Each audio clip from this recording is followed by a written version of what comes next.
छींक इतनी पावरफुल होती है कि 100 माइल पर आवर की स्पीड तक जा सकती है।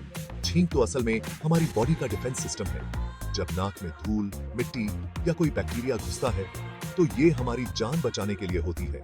नाक के अंदर वाली जगह पर खुजली होती है और दिमाग को खबर मिलती है। बस फिर क्या, छींक की धमाचौकड़ी शुरू। दिमाग फेफड़ों को हवा से भरने का हुक्म देता है, फिर डायाफ्राम को बोलता है कि जोर से हवा बाहर निकालो। इसी तेज धक्के से छींक आती है और नाक का सारा कूड़ा करकट बाहर निकल जाता है। छींक को रोकना मुश्किल होता है तो कोशिश मत करना। खुल के छींको और हेल्दी रहो।